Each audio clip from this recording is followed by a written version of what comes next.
Baby Doll, a novel by Divine G, narrated by virtual voices courtesy of Audible along with Divine G.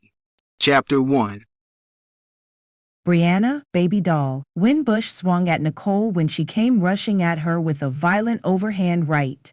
Nicole's wild, uncoordinated swing just missed baby doll as she weaved the blow and caught Nicole just below the left eye with a straight right jab, causing a muttered shriek to escape from Nicole's lips. Nicole was twice baby doll's size, but that didn't mean shit to baby doll, since she was used to these odds. Nicole was furious now, especially since her 5 schoolmates and friends were standing on the sideline watching and rooting for her. Her bull dagger features were growing manlier by the seconds. Baby doll saw the rage and embarrassment in Nicole's eyes. She was about to get real ghetto. The second Nicole rushed in again, baby doll blessed her with a 2-piece. Nicole's knees wobbled as she jumped away as though she had just touched a hot stove. "Come on, bitch," baby doll said menacingly in a smooth and venomous tone. She saw Nicole trying to regain her bearings and wondered should she rush in for the knockout. "You think I'm soft?" Baby doll's drop-dead gorgeous persona, along with her caramel complexion and chinky exotic eyes, were now drenched with a viciousness that didn't fit her age. She was 16 years old, but from the way she danced around with her fists cocked, she looked more like a mixture of an Olympian boxer and a beauty pageant contestant. They say growing up in the hood had a remarkable way of epitomizing the saying, "Only the strong survives," and baby doll was a classic example of that fact. The crowd of 5 schoolgirls looked on with jealous and envious eyes while rooting Nicole on. All of them were Nicole's friends, but baby doll didn't care. She wasn't unfamiliar with being picked on while confronting totally uneven odds. A crowd started to form as several other Canarsie High School students rushed over to watch the fight. "Punch that bitch in her face, Nicole," a teen with sleepily eyes shouted. "Beat her ass, girl. Fuck that conceited bitch up," Nicole's best friend Jada shouted while clutching her schoolbooks close to her chest. Nicole stood huffing and puffing with exhaustion and rage. Her hesitancy was a clear indication that she was scared, and she was hoping nobody noticed. Baby doll saw Nicole was fronting by the look in her eyes, and was wasting her time, so she decided to end this bullshit right here and now. She stepped toward Nicole while unleashing 4 swift left jabs. 2 of them hit their target, Nicole's nose. After implementing this setup maneuver, baby doll let loose a vicious overhand right to her jaw that took Nicole down to the pavement as if a rug was snatched from under her feet.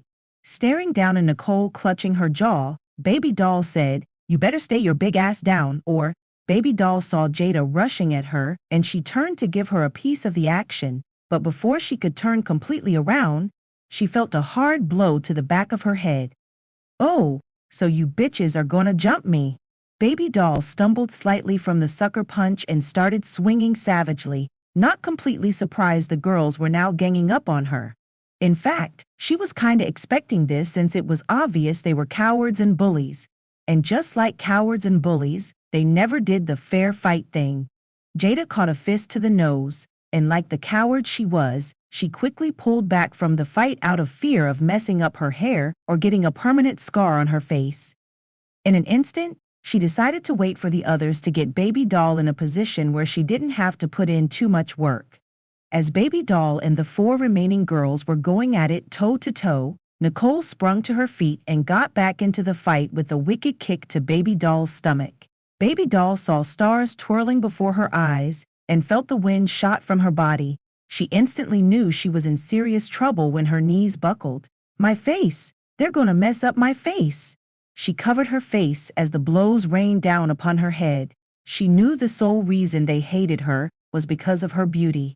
Everybody hated her because she was utterly beautiful, and these ugly, no-boyfriend-getting bitches were just like all the rest. Even her mother and 2 sisters despised her because of the way she looked. To say she earned the name baby doll because she looked just like one would have been a gross understatement. As baby doll weaved with her fists and arms shielding her face, looking like Muhammad Ali doing his infamous rope-a-dope, she sensed her attackers were becoming even more enraged because they couldn't scratch and pound her face. and she was still able to get off punches despite the uneven odds. Jada, however, was an expert at dirty fighting, and so she swung her leg in sweeping fashion and tripped Baby Doll. Baby Doll fell hard to the concrete, allowing her forearms to cushion the fall, and the terror gripped her because it was obvious they were going to stomp her out. The moment she hit the pavement, the Nike sneakers and soft and hard sole shoes started raining down upon her from all directions, aimed at all parts of her body, but Baby Doll protected her face and prayed that someone would come to her rescue. When she realized she had no friends in this school, she held back the tears of rage and rode the waves of this ass whipping like a true Project Trooper, vowing to get each one of these bitches back in the worst kind of way. Tara Smalls was behind the wheel of her cranberry red Ranger Rover Jeep with her uncle, Big Daddy Blue, in the passenger seat. Jodeci's Stay was blaring through the radio tuned to 98.7 Kiss FM, and Tara was tapping her foot to the beat. She was cruising down Rockaway Parkway, and it was obvious it was around 3 o'clock, since the high school students were moving about in droves. Despite her outwardly uppity mood, she was still upset that she had to drive her uncle to the club, since both of his cars were in the repair shop. As she was still contemplating how she was going to get Big Daddy to the club and get to her inventory meeting without being too late, she saw a huge crowd up ahead. Upon closer scrutiny, she saw it was a fight between a group of schoolgirls. The light turned red and she brought the Jeep to a stop directly across from the commotion. "Look at this foolishness," Big Daddy Blue said disgustedly as he watched the group of 5 teens trying to lay down a vicious beating on another teen.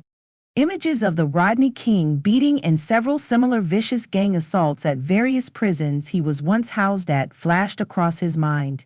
Just before they brought the girl down to the pavement and started stomping her, he was able to see the victim's face, and as pretty as the young girl looked, and as hard-looking as the attackers appeared, it was clear this was a case of young women's envious emotions gone wild. The sight turned his stomach upside down, and the urge to do something grew to an unbearable level. After a moment, he sighed and said, "Double park the car, Tara." "Come on, Big Daddy." Tara shifted in her seat, realizing she was definitely going to be late now. "These young folks are crazy out here. It ain't like it was back in the day. They got guns and don't mind using them either. We need to mind our business." "Just pull the damn car over," Big Daddy Blue demanded. "These children are our business. That's why the neighborhood is fucked up the way it is. 'Cause folks turning their backs when they supposed to be stepping up."